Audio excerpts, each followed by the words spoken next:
This recent headline recalls many others of a decade or more ago when reporters were covering the war in Iraq, many of them from the actual battlefields.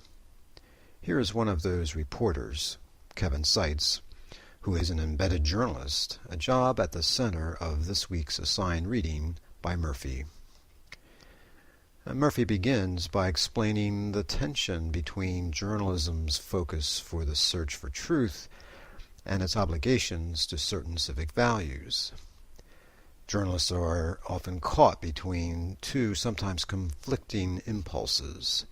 One, to tell the truth without being compromised by such civic values as serving one's country or fostering social solidarity, and two, to give readers something of value to act on that is more than just scientific truth.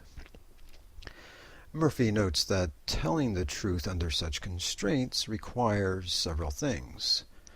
First, it requires sincerity, carefulness, accuracy, perseverance, and thoroughness, the so-called scientific values.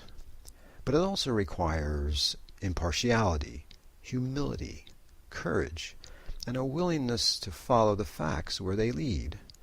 Here we see more civic-minded values. But how can journalists balance their duties between truth-telling and the civic values imposed on them by patriotism? Murphy's answer is basically democratic patriotism, a duty to the institution of democracy, not to a particular democratic nation. In this way, reporters might be civic-minded without giving up their rights and responsibilities to disagree with the state. Now, this ability is important because, as Murphy says, quote, extreme patriotism is largely incompatible with democratic journalism, unquote. However, in the practical rough-and-tumble world of reporting, democratic journalism can severely challenge journalists in the field, particularly those in a military field of action, embedded journalists. Here is a short video of one of those Marines in the heat of battle in a battlefield in Fallujah in November of 2004.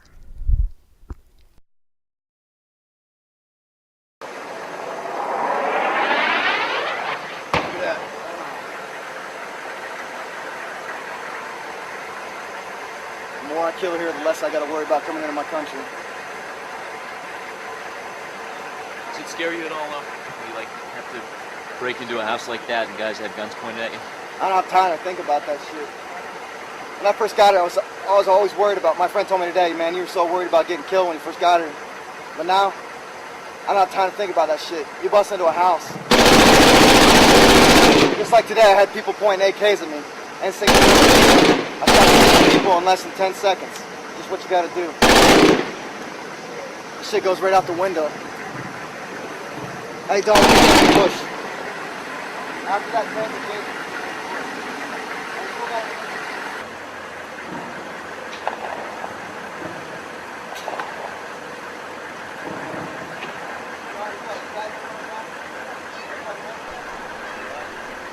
It's both shocking and humbling, I think, to see and hear a soldier living through the horror of war.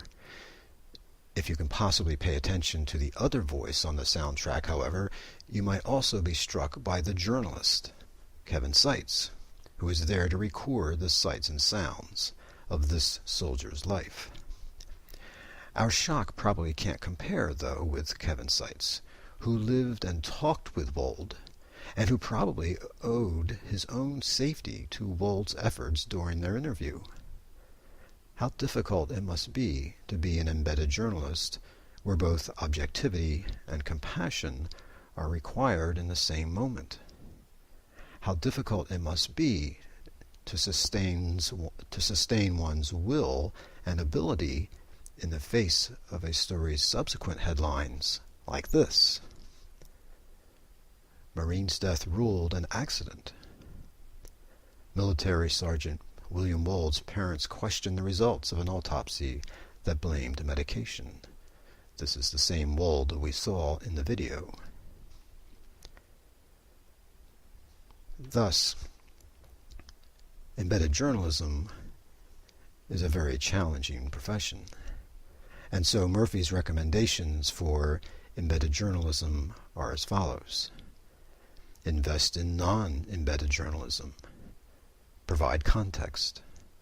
Edit skeptically. Show the human face of war. Avoid cheerleading. Monitor embedded reporters. And be transparent. Certainly these are important for journalism, but they're also important for us, and they're important to all the men and women who serve in the armed forces, like Sergeant Wold.